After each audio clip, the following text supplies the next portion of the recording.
Continuamos con el estudio de las comunidades naturales de Andalucía, en este caso el hábitat del litoral y las costas. Ya hemos dicho que Andalucía está abierta a dos mares muy diferentes, dos litorales muy diferentes.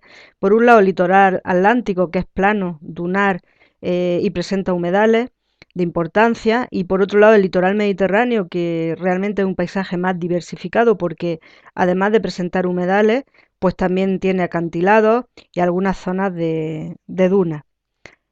Aquí tenéis un ejemplo, ¿no?, del litoral mediterráneo, aquí un ejemplo del litoral atlántico.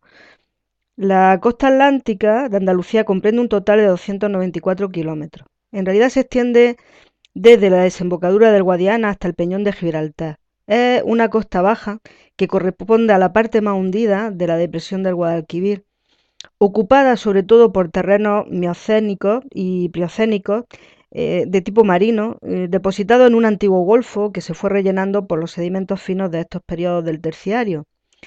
A partir de una gran albufera, pues se han ido formando de una parte marisma y de otra, en el antiguo cordón litoral, una extraordinaria formación dunar, cuya mejor representación está en el Parque Nacional de Doñana, con un frente dunar de aproximadamente 30 kilómetros de longitud.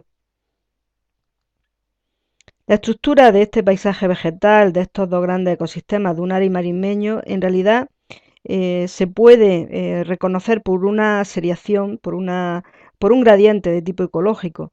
Así, en lo que respecta al sistema al ecosistema dunar, la primera banda más cercana al mar está colonizada pues por una serie de especies que de apetencia un tanto salina, ¿no?, como caquile, salsola, ¿m?, o este cardo que veis aquí, la centaura poliacantha. Mientras que las dunas embrionarias, las dunas móviles, que están más sometidas intensamente a la acción del viento, pues se colonizan por otros géneros, por un número escaso en realidad de especies, pero aquí destacan el Limus fractus, la subespecie Borealis atlanticus, Euphorbia paralias, este Limus, Euphorbia, y en las crestas de las dunas, el elemento más característico es el barrón, la mófila, acompañado entre otros por Lotus,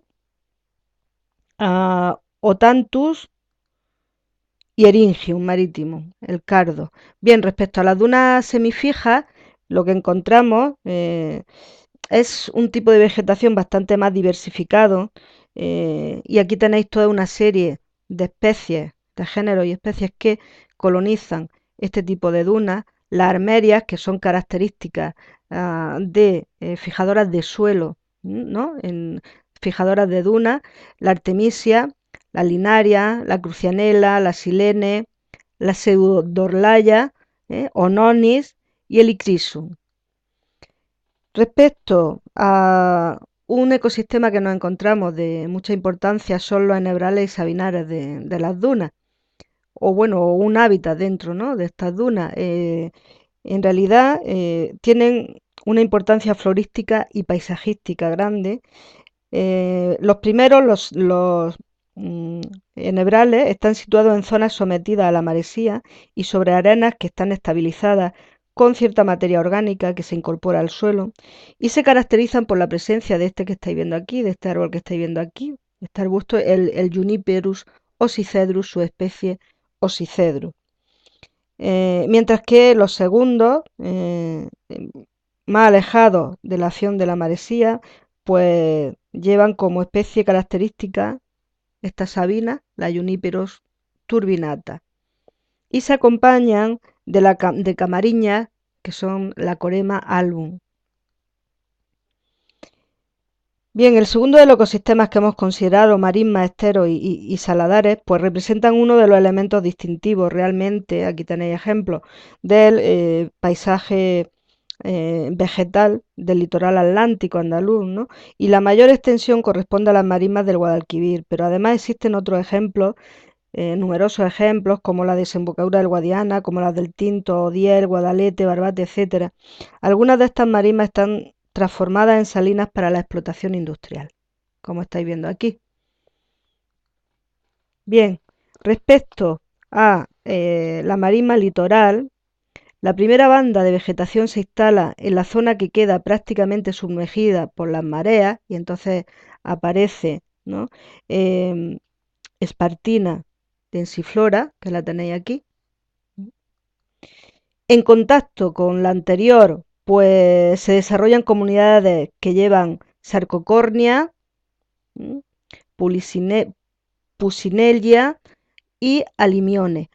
Y en la Andalucía occidental, en los acantilados costeros, sin embargo, eh, aunque no son en el litoral atlántico abundantes los acantilados, pero en aquellos lugares donde existen se puede producir este endemismo, ¿eh? Que es el Limonium emarginatum. Y aquí otra serie de especies que acompañan, a estas marismas, a esta banda litoral, como otra planta barrillera característica que va cambiando su coloración a lo largo de las estaciones. Bien, respecto al litoral mediterráneo podemos distinguir pues dos zonas desde Málaga a Gibraltar, que es la Costa del Sol occidental, y la otra zona desde Málaga hasta Almería, que es la Costa del Sol oriental. Encontramos una zona, desde Málaga a Gibraltar, sin dunas. Aquí tenéis suelos de arenisca, o bien como la Sierra del Aljibe, o bien peridotita ultrabásica, un ejemplo es Sierra Bermeja, o bien dolomía, un ejemplo es la penibética, o calizas marmóreas en Mija, o mica esquisto en algunos puntos de la subbética.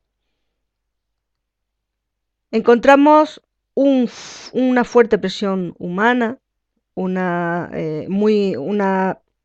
banda litoral muy modificada, como estáis viendo aquí, es lo que se llama la ciudad lineal. Entre Málaga y Marbella, pues hay una urbanización ininterrumpida. Realmente no quedan vestigios de antiguas dunas vivas. Algunos pinos piñoneros podemos ver de forma fortuita en el paisaje como ejemplo, ¿no? de la antigua vegetación vestigial, ¿no? Desde Málaga a Almería hay cordones de alineaciones litorales de las béticas. Las béticas se topan literalmente con el mar y forman pendientes acusadas que van a morir al litoral. Aquí tenéis los montes de Málaga, Almijara, la Sierra de Almijara, Guájares y la Sierra de Gádor en Almería. De Málaga a Almería lo que encontramos pues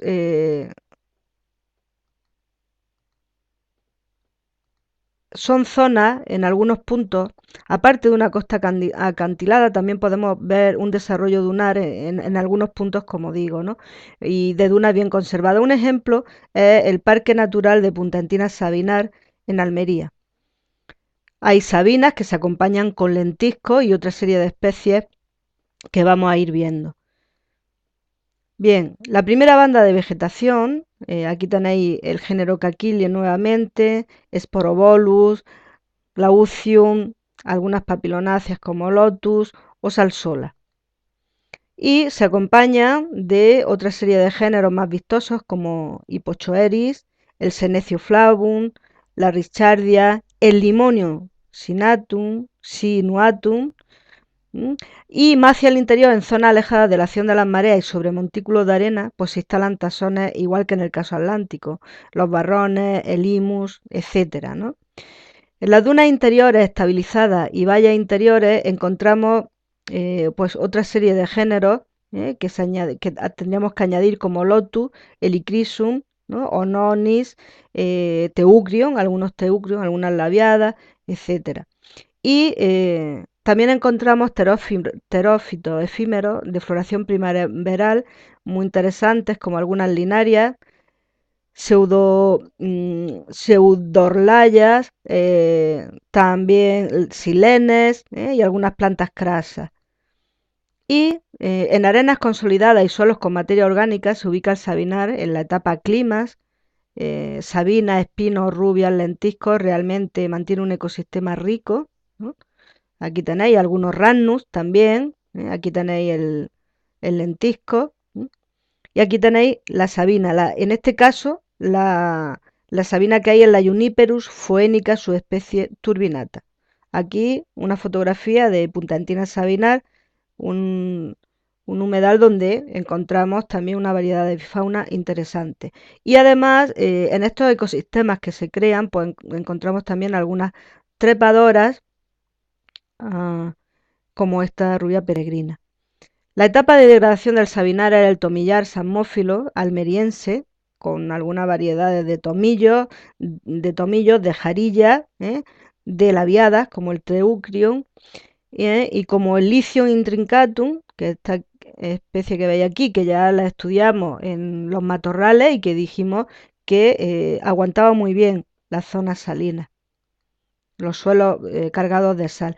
Y también encontramos en estos ambientes una planta muy interesante, el jopo, que es una planta parásita que no necesita, veis que no tiene ninguna parte verde, no hace la fotosíntesis porque parasita eh, a otras plantas y de donde obtiene su alimento, y las flores pues serían estas ramificacioncitas, estas que veis aquí, pequeñitas, ¿no? Bien, el Cabo de Gata, aquí distinguimos ecosistemas que se describen, que ya se han descrito en torno a las salinas, las típicas plantas barrilleras que cambian, ya hemos dicho, su colorido. Y en suelos arcillosos compactos con encharcamiento temporal encontramos otra serie de géneros como la franquenia, como